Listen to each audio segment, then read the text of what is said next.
Perjalanan sejarah Keraton Solo pernah diwarnai oleh pertandingan layaknya yang terjadi di Kekaisaran Romawi, yakni gladiator. Pertandingan ini bahkan mengadu antara manusia dengan hewan buas. Bahkan ini menjadi tontonan yang paling populer di Jawa, sebagaimana ditulis dalam The History of Java, buku karangan Thomas Raffles yang terbit pada tahun 1817.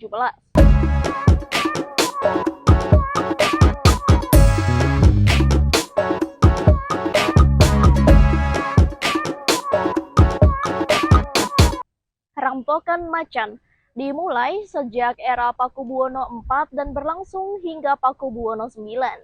Rampokan macan di Keraton Solo sendiri mengadu antara macan dengan banteng, kerbau, hingga manusia. Sejarawan Denis Lembart dalam bukunya Nusa Jawa Silang Budaya pernah menyebutkan adanya tradisi rampokan di Blitar, Jawa Timur pada tahun 1894. Selain itu, bukti awal adanya tradisi rampokan juga terdapat dari surat dua orang Belanda yang ditahan pada tahun 1620. Mereka mengirimkan surat kepada Gubernur Jenderal Batavia dan menginformasikan bahwa Raja Mataram, Sultan Agung, telah mengirimkan orang-orangnya untuk menangkap 200 ekor harimau. Laporan soal rampokan juga pernah ditulis oleh seorang Inggris yang bernama Edmund Scott pada tahun 1605.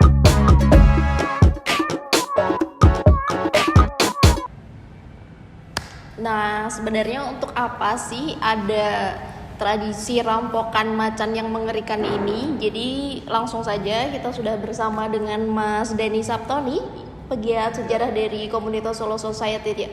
Mungkin bisa dijelasin Mas ini, rampokan macan itu apa, terus kapan mulainya bisa ada, dan siapa yang menyelenggarakannya, kemudian tujuannya, gitu. Silakan. Ya, jadi rampokan macan itu sesuai dengan data literasi yang bisa kita lihat sekarang itu biasanya kita temukan di era Mataram Kasunanan dan Kesultanan. Itu tapi kemudian banyak juga yang meyakini dan kemungkinan itu sangat benar bahwa tradisi ini sudah muncul jauh sebelum itu. Karena apa? Karena pola-pola dari tradisi aktivitas kebudayaan Jawa yang dilakukan di keraton-keraton Mataram ini juga meniru pola-pola dari kerajaan-kerajaan sebelumnya. Tentang siapa yang kemudian melaksanakan rampokan macan ini tentu saja dilakukan oleh raja. Raja sebagai konseptor dari itu, karena raja dalam pandangan tradisi masyarakat Jawa itu adalah representasi atau simbol dari penguasa alam semesta, di mana raja itu berkuasa untuk semacam istilahnya memonopoli dari apa yang ada di alam ini, termasuk dari ekosistem satwa harimau ini. Untuk kemudian rampokan macan ini bisa dijadikan media juga sebagai sarana legitimasi atau show of power dari si raja. Iya. Seperti itu. Kemudian kalau tujuannya sendiri itu gimana? Tujuan rampokan macan itu selain untuk hiburan, ini juga sebagai sebenarnya lebih ke upacara ritual ya. Seperti dalam tradisi Jawa itu ada namanya tolak bala, di mana macan ini dalam tradisi rampokan macan itu, macan atau si harimau ini adalah simbol dari sesuatu yang jahat, dan si banteng yang kemudian diadu dengan macan ini adalah simbol dari hal-hal baik, karena banteng ini lebih bisa, atau kerbau lebih bisa berhubungan dalam aktivitas dengan manusia sehari-hari. Nah, kemudian waktu rampokan macan ini, dua kekuatan jahat yang diadu ini, tentu saja dan bisa dipastikan dalam pakemnya itu si banteng atau kerbau ini yang kemudian akan dimenangkan. Meskipun suatu waktu banteng ini juga bisa terdesak oleh harimau, tapi si harimau ini kemudian pasti akan dikeroyok oleh prajurit-prajurit dengan tombak-tombak panjang yang mengelilingi arena itu.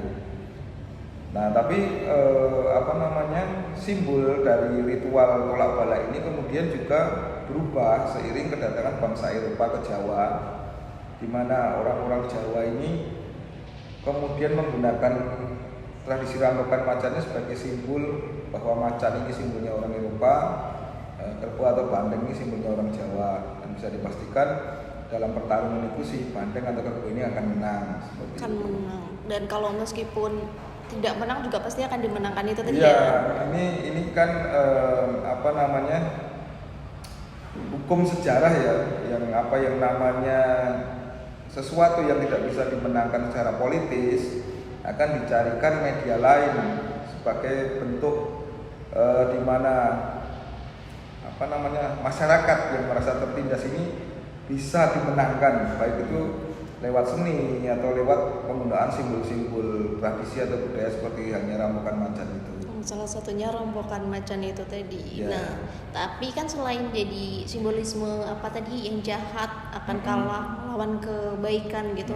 Itu tadi kan juga sebagai sarana hiburan ketika datang tamu-tamu dari Eropa itu. Ya. Berarti mereka tuh secara tidak langsung disindir dong oleh kita nih bangsa Jawa. Ya. Sebenarnya orang Eropa pun tahu akan hal itu. Kalau kita melihat tulisannya Raffles, Gubernur Jenderal Raffles itu dalam History of Java itu dia mengatakan menuliskan tentang simbol itu. Tapi kan Raffles ini tidak menunjuk tentang orang Inggris latar belakang kebangsaannya, tapi ke orang Eropa sebelumnya, yaitu orang Belanda yang juga notabene saat itu adalah musuhnya Inggris. Nah, kalau untuk waktunya sendiri nih diadakan rambukan macan itu kapan sih? Atau ada waktu-waktu tertentu atau gimana?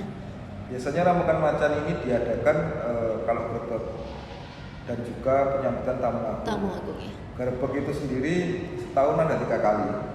Ada grebek besar, grebek sawal, dan grebek mulut.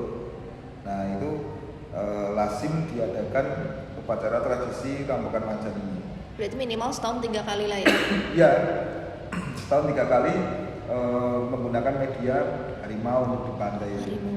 Nah, harimaunya ini selain diadu sama kerbau dan banteng, berarti juga sama manusia?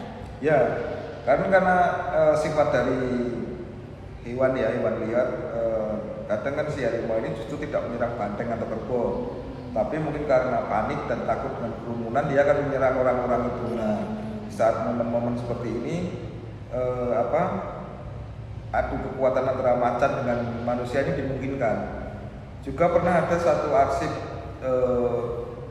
Belanda ditulis oleh sejarawan Wycliffe itu di Jogja pernah terjadi ketika pasukan dari Hamengkubuwono I, prajurit Hamengkubuwono I ini membunuh salah satu dragon atau prajurit Belanda. Nah di saat itu pihak Belanda meminta pengadilan atas perbuatan orang ini, lalu disepakati untuk kemudian mengadu orang ini dengan macan. Jadi gladiator beneran ya, kayak yang di gladiator Romawi gitu. Nah, jadi kan ini setahun minimal 3 kali diadakannya, dan sekali event digelar itu bisa ngebunuh beberapa macan gitu ya. Berapa itu kira-kira jumlahnya? Diketahui paling banyak itu ada 10 macan.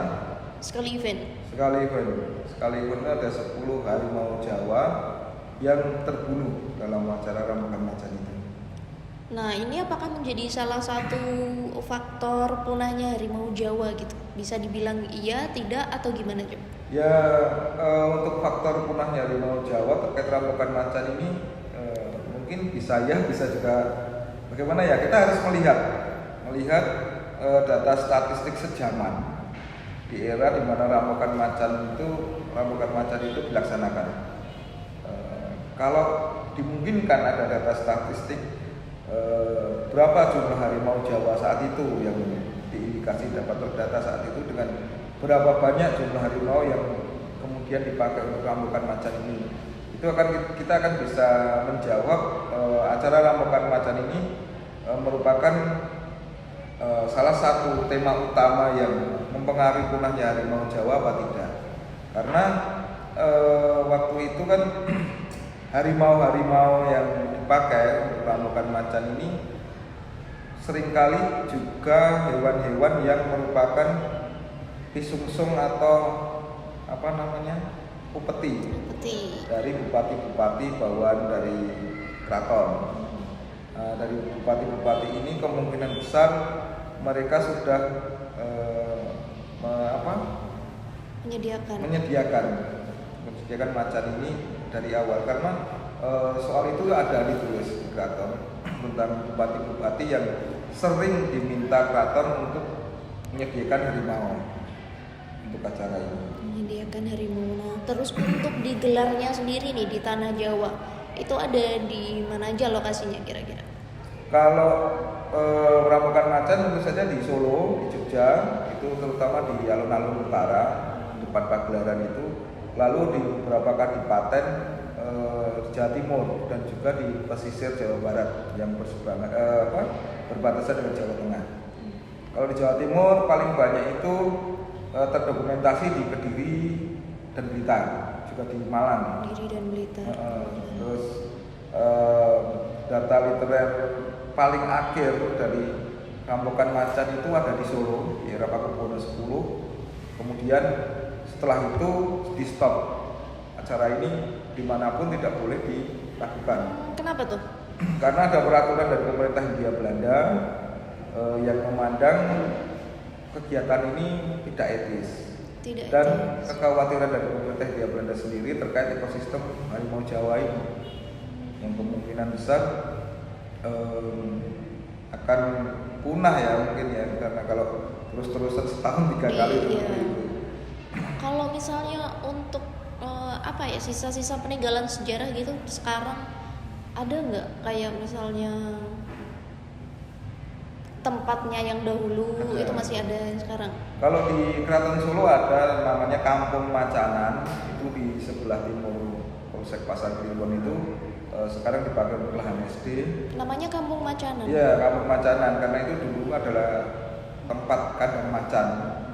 Sebelum macan-macan ini dibawa ke alun-alun untuk dipakai acara rampokan macan ini. Di situ masih ada tersisa satu batu yang dipercaya batu itu dipakai, kan kalau harimau itu dia sering mengasah giginya gitu loh. Biar lebih tajam gitu. Kuku atau gigi itu. Kalau di daerah Wonogiri itu ada istilahnya ngasin. Ngasin itu zaman dulu di Wonogiri itu orang-orang desa itu sering ketemu harimau di pinggir sungai atau jembatan itu. Bukan kenapa-kenapa, tapi harimau ini menggunakan batu sungai itu untuk mengasah giginya. Nah, itu orang di Wonogiri itu sering menyebut dengan istilah ngasin. Nah, mungkin batu yang ada di bekas kandang macan itu juga dipakai seperti itu untuk mengasah kuku atau gigi dari macan-macan itu tadi ya. Nah, jadi begitu tadi sejarah singkat dari tradisi gladiator ala Jawa alias rampokan macan itu ya. Untuk tujuannya sendiri ternyata menarik juga nih ya, karena ada beberapa simbolisme yang berbeda gitu. Yang awalnya adalah simbolisme dari dimana kekuatan baik itu akan selalu menang melawan kekuatan jahat.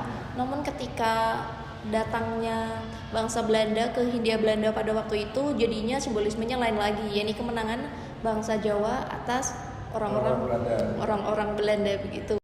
Itulah tadi tradisi gladiator ala Jawa yang pernah mewarnai sejarah Indonesia. Sampai jumpa kembali di video Intisari Online selanjutnya.